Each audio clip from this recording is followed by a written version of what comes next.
Olá, muito bom estar com você aqui no Cabeça para Cima e poder levar até você uma reflexão sobre temas importantes que nos ajudam no nosso dia a dia, trazendo informações, às vezes provocações, mas movimentando a gente na busca de respostas e de melhoria da nossa qualidade de vida. Cabeça para Cima é um dos programas da Rede Boas Novas de televisão que com certeza tem abençoado a sua vida. Eu digo com certeza, não por presunção, não por nenhum tipo de vaidade, mas é porque você tem dito isso para a gente através de mensagens, através do nosso e-mail de contato, através de tantas mídias diferentes, mas você tem afirmado que a Boas Novas tem abençoado a sua vida, que faz diferença no seu dia a dia. Então, isso nos enche de alegria e nos dá coragem para cada dia mais estar focando em programações que possam levar o amor de Jesus até você.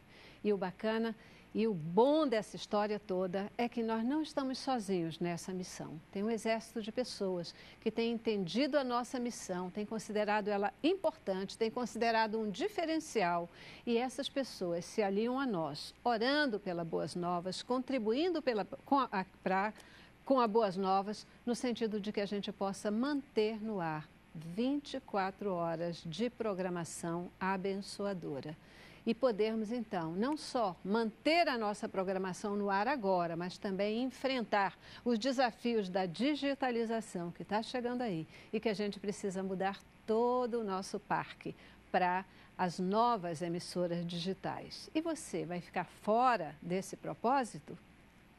Quero desafiar você a ser um semeador de boas novas, a vir nos ajudar a enfrentar os desafios novos e ainda continuar com boa programação 24 horas por dia. Para isso, basta você ligar para o 21-26300 ou entrar no nosso site no www.boasnovas.tv. E rapidinho você vai poder se tornar um semeador. E mais do que isso, você vai poder dizer, eu também faço parte dessa história, eu faço diferença no propósito de Deus para o Brasil e para o mundo, porque a Boas Novas, ela não está só no Brasil.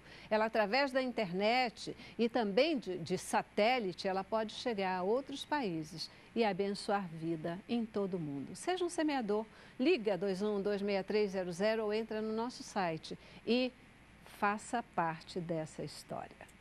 Hoje nós vamos falar com você sobre um tema que ele é recorrente. Já falamos sobre ele outras vezes aqui no Cabeça para Cima e até mesmo em outros programas da Boas Novas, mas há necessidade de voltar a falar. Vamos falar sobre tuberculose, uma das doenças mais antigas do planeta, mas que ainda hoje é responsável ou está no ranking como a quarta doença que mais mata pessoas por conta das doenças infecciosas. O que faz com que essa doença não seja erradicada? O que faz com que essa doença possa crescer e se desenvolver mais a cada dia? É o que a gente quer entender no programa de hoje.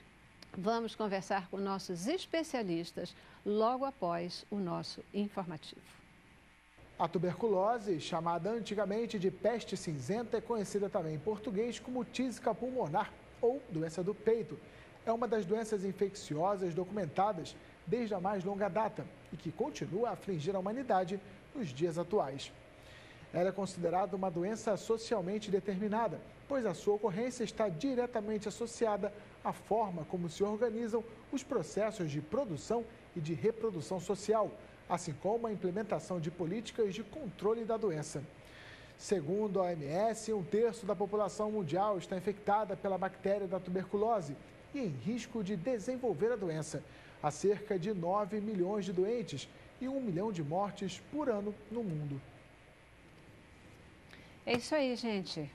1 milhão de pessoas morrem por ano no mundo inteiro por conta da tuberculose ainda. O que acontece, né, por uma doença tão antiga e que ela efetivamente não consegue ser vencida, ela continua fazendo vítimas em todo o mundo. Vamos falar sobre esse tema e para isso a gente recebe aqui no estúdio, nem podia ser diferente, né? Recebemos aqui o Dr. Alexandre Milagres, ele que é médico pneumologista, também coordenador do programa de tuberculose no Hospital Curicica e é também um ativista da saúde. Eu gosto disso, ativista da saúde, né? Está aí movimentando para garantir saúde para a nossa população. Obrigada por estar aqui mais uma vez, doutor Alexandre. A gente que agradece sempre. Aham, bacana. E também conosco o Roberto Pereira. Roberto, ele é psicólogo, é também um ativista e é secretário executivo do Fórum de ONGs Tuberculose, aqui no estado do Rio de Janeiro. Muitíssimo obrigada por voltar aqui para nos ajudar a entender essa questão da tuberculose. Obrigado pelo espaço também, muito importante. Aham. Então, gente, o que acontece que não se consegue vencer essa bendita doença, que o número de tuberculose avança, mais pessoas são contaminadas com essa doença? O que é isso? Nós estamos aqui, nesse momento, não digo celebrando, né? Mas fazendo um movimento pelo dia 24 de março, que é o Dia Mundial contra a Tuberculose. E esse dia 24 de março, essa data, ela vem como uma data em 1882, no dia 24 de março de 1882, um alemão descobriu e divulgou a sua descoberta, que era a causa da tuberculose. Então, quer dizer, a gente já sabe o que causa a doença, já vamos para o segundo século. Na década de 50 do século passado, um médico americano, quer dizer, na verdade ele era ucraniano, mas se naturalizou americano, e chamado Samuel Waxman. Esse indivíduo descobriu a primeira droga para tratar a tuberculose, em torno de 1952. Ou seja, a gente já sabe o que causa desde 82.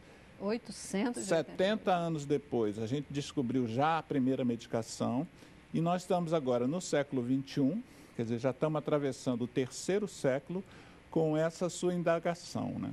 Essa sua indagação é um pouco a nossa também, que por mais que a gente entenda a tuberculose mais do que o povo leigo, é difícil a gente aceitar que uma doença que foi detectada pela primeira vez, já se sabe hoje, numa espécie anterior à nossa, quer dizer, a nossa espécie é a Homo sapiens, mas já se tem sinais da doença atingindo a Homo erectus. Quer dizer, uma espécie anterior à nossa já havia doença. Já conhecemos o causador há mais de 100 anos, conhecemos o tratamento há mais de meio século e a gente tem ainda essa mortalidade que você se referiu, que alguns estudos falam em 1 milhão, outros já alcançam até 1,5 milhão de pessoas por ano. Os fatores são múltiplos, né? Como tem que ser, né? Seria impossível uma doença viver tantos anos assim se ela fosse fácil de ser curada. Mas, evidentemente, há questões voltadas com a gestão dos programas que tratam a doença, as condições socioeconômicas da população que vive nesse nosso planeta, a questão da instrução, não só das pessoas, dos cidadãos do planeta, mas também dos que tratam essas pessoas, quer dizer, a formação do próprio profissional médico precisa ser aperfeiçoada e há demonstrações suficientes que dizem que é insuficiente a educação em saúde da questão tuberculose. E você junta com isso, você tem realmente uma dificuldade adicional que é a própria doença. Ela não é uma doença simples de ser, ela é simples de ser tratada hoje, de ser tratada com medicamentos, mas ela não é simples de ser controlada, porque ela é uma doença de transmissão aérea. Então, eu posso passar a doença para uma outra pessoa se eu estiver com a tuberculose pulmonar, pura e simplesmente por falar com essa doença.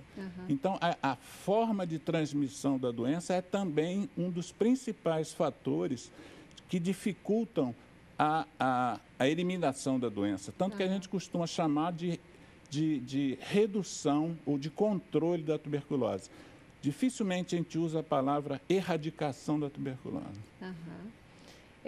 Na verdade, assim, né?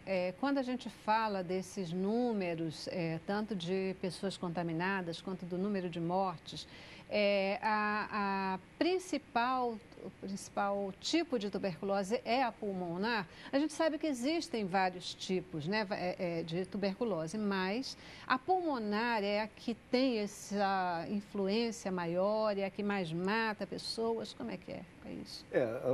Ano passado nós tivemos o cantor Tiaguinho, que inclusive depois ele voluntariamente se ofereceu para encabeçar uma campanha do Ministério da Saúde que não tinha tuberculose pulmonar. A dele foi ganglionar. Ele descobriu a tempo, fez o tratamento e a fala dele foi muito importante, porque ela traz exatamente essa mensagem de eu estou fora daquele grupo teoricamente de risco. Sou uma pessoa bem-sucedida, tenho dinheiro, circulo no outro espaço e de repente ela se descobre com tuberculose. E foi muito importante, assim como foi do Thiago Silva, também jogador da seleção brasileira, que quase perdeu um pulmão quando ele jogava na Rússia, quando descobriram que ele tinha tuberculose, se tratou e se curou. Mas esse impacto é muito grande ainda por uma série de fatores. São 70 anos da descoberta da medicação que cura, então se sabe como curar, como tratar, como identificar, mas durante esse tempo todo se criou uma questão que é muito peculiar à nossa natureza humana, que é do negligenciamento. Já descobriu a cura, não precisa se preocupar, ela tem um impacto muito maior em determinados segmentos da população, que são aqueles mais marginalizados. Ela atinge qualquer pessoa, como o Tiaguinho, mas ela tem um impacto muito maior em população prisional, moradores de rua, indígenas e moradores de comunidades empobrecidas. Aquelas pessoas que tradicionalmente estão à margem dos desinteresses, do olhar da grande mídia, da ciência. E por conta disso, ela continuou a crescer e continuou a adquirir formas mais resistentes. Estava se falando dos números do mundo todo, logo na apresentação, de 1/3 da população do mundo que já tenha tido contato. O Brasil ainda hoje, apesar de ter feito um esforço muito grande nos últimos anos, integra ainda o grupo dos 22 países que juntos reúnem quase 80% dos casos de tuberculose no mundo. É assustador saber que hoje uma doença que tem cura, ela atinge todos os anos uma média de 73 mil pessoas no Brasil, de casos novos. Isso está se falando de dados oficiais, sem aquelas que nem se descobriram, que morreram sem saber por que foi. 4.600 pessoas, em média, morrem todos os anos de tuberculose no Brasil. Uma doença que o tratamento, quando descoberto a tempo, é barato, mas ela requer uma série de questões que são até primárias e assustadoras quando a gente fala. Mas a formação do profissional de saúde, por exemplo, que sai da academia hoje, ela quase não dá atenção para a tuberculose, porque a tuberculose é uma coisa de segundo plano. A formação médica do enfermeiro, dos profissionais de saúde, ela está voltada para outras questões. Quer dizer, os interesses da população como um todo. As pessoas que são afetadas pela tuberculose, na grande maioria, precisam de uma série de outros auxílios sociais, como nós temos no Rio de Janeiro o Vale Social, que dá a passagem para o paciente fazer o tratamento durante aquele período até ele estar curado, que para muitas pessoas era um dos motivos de abandono, não ter dinheiro para ir pegar a medicação e para fazer o tratamento. Mas isso é uma coisa, mesmo tendo já esse direito, difícil ainda de acesso. Outros estados não têm. A questão da mudança, a questão de moradia, por exemplo. Quer dizer, quem vai numa comunidade empobrecida como Rocinha, Vidigal e tantas outras pelo Brasil, vê que as casas são cubículos, sem entrar sol, sem janela, sem ventilação, uma pessoa com tuberculose ali dentro, com dificuldade de entender o processo, com dificuldade de acesso à saúde, às informações, ela vai demorar muito mais tempo do que uma pessoa que mora na Lagoa, que mora na Avenida Paulista. Enfim, são as dificuldades. Tudo isso faz que esses grandes bolsões estejam explodindo. E os dados oficiais já são alarmantes. Imagina aqueles que não são oficiais. Não são oficiais. Quando a gente sabe, né, que dados oficiais, eles, de modo algum, retratam a realidade. Como o próprio nome diz, eles retratam aquilo que chegou, né, nos meios de pesquisa, isso e aquilo. A fala de vocês me remete a duas questões, né? Uma é tipo assim, a importância de pessoas como o Tiaguinho, jogador de futebol, virem a público dizer, olha, eu, né, que sou de uma classe, vamos falar assim, diferenciada e tal, tive tuberculose e eu estou me tratando e eu vou ficar bom. É porque essa doença, ela ainda carrega consigo um preconceito muito grande, né? um preconceito muito grande. As pessoas têm vergonha de dizer que têm, as pessoas escondem que têm. Muitas vezes até isso de não quero o tratamento, não vou mostrar que eu estou me tratando, porque carregam esse tipo de preconceito. E do outro lado, isso traz para a gente duas vertentes da questão de saúde no Brasil. Uma, há, de novo, a questão do olhar do governo para a saúde no nosso país, porque não olha, não cuida, não trata. E, na verdade, o brasileiro que também não dá muita importância à questão de saúde. Ele não gosta muito de se tratar. Ele pode se tratar com a questão de gordura, de beleza, de não sei o que, barará, papapá, mas aquelas doenças, mas assim, doença de verdade, né? Se bem que a obesidade é doença de verdade, né? Mas nem sempre ele se trata. Ou ele se trata, sim, enquanto está com a dor de cabeça, enquanto está com uma inflamação aparente, né? Enquanto está com mal-estar, mas passou o mal-estar, acabou. É como se a doença tivesse curada e ele não trata, não cura mais, né? E ainda acrescentando uma coisa que é assim... e talvez daí isso aparecer mais nas classes pobres, etc., porque a gente tem mania de confundir pobreza com sujeira, com inadequação, com não cuidar, né, do ambiente em que a gente mora, e não tem nada a ver. A gente pode ser pobre e ser limpinho, e tem muitos lugares do Brasil que as pessoas fazem isso de verdade, né? Celeste, é importante a gente lembrar que no século XIX, para trás, a tuberculose atingia quase que indistintamente as pessoas. Matou metade da população da Europa. Não havia bem essa relação entre tuberculose e pobreza tão marcada como aconteceu depois. Há pessoas que dizem hoje ainda, que dizem assim, a tuberculose está voltando. E quando a gente que está na área técnica e de ativismo, a gente sabe que a tuberculose nunca foi embora. Mas tem um conceito, tem uma ideia que permeia o conhecimento popular, que diz assim, a tuberculose foi embora e agora ela só está pegando os fracos. Os fracos podem ser vários tipos de fraqueza. Os fracos porque não comem, os fracos porque são pobres, os fracos que vivem em aglomerações, os fracos que são culpados de alguma coisa, bebem demais, têm doenças que os tornam incompetentes, como usam drogas, usam uma série de correlações que não estão erradas. É certo a gente pensar que se você não come, a sua imunidade baixa. Se você tem um diabetes e não se trata bem do diabetes, a imunidade baixa. Se você fuma, usa álcool, a imunidade baixa. Tudo isso os estudos mostram, que são fatores de risco para a tuberculose. Mas a ideia central de preconceito contra a tuberculose que a gente herdou das gerações passadas foi a morte. A tuberculose matava as pessoas. Então, há pessoas, e os estudos também mostram isso, há pessoas que, ao receberem um diagnóstico de tuberculose, a primeira coisa que lhes vem à cabeça é a perda da sua própria vida. E a culpa de que essa doença ele possa transmitir para outras pessoas, sobretudo da sua própria família. Então, ele se sente culpado por estar doente. Em geral, ele vai buscar um motivo. Eu não atendi o determinado preceito, eu não comi direito, eu bebi mais do que devia, não dormi, eu não fiz o que minha mãe mandou, ou eu não fiz o que minha esposa disse para eu fazer. Então, a gente carrega uma série de preconceitos, de estigmas em relação à doença. E um dos papéis nossos aqui, dos ativistas, é tentar quebrar o estigma, porque o estigma só atrapalha. Tem pessoas que escondem o fato de estar doentes. Tem pessoas que, por outro lado, abandonam o tratamento assim que se sentem um pouco melhor, com aquela ilusão, aquele pensamento mágico, que eu parando de tratar, eu não tenho tuberculose. Não vou precisar nem mais me preocupar em esconder essa doença dos outros. Tuberculose é uma doença que como ela transmite de pessoa para pessoa, ela é uma doença fácil de você contrair. A bactéria, então, é facílimo. Basta você respirar num ambiente que tenha bactéria. Mas daí você se tornar doente a uma distância grande. Por isso que a OMS, a Organização Mundial de Saúde, diz 1/3 da população do planeta é portador da bactéria. Só isso já, ao meu ver, seria o suficiente para a gente acabar com os estigmas. E não é 1/3 da população no sentido de os ricos não tem a bactéria e a população pobre, que não é nem um terço, é muito mais, que é a detentora da bactéria.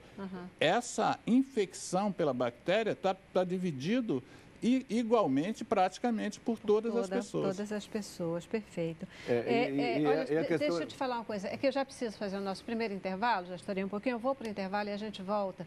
E até falando um pouquinho mais sobre isso e também comentando essa questão. Mais uma vez, eu acho que é legal a gente falar como é que se contrai, né, sintomas aí efetivos, como é que a gente trata e essa questão da interrupção do tratamento, o que provoca e talvez seja uma das piores questões, né? Interromper o tratamento às vezes é pior do que não ter começado a tratar. Certamente. Né? Não ter começado a tratar. Intervalo, a gente volta já. Cabeça pra cima.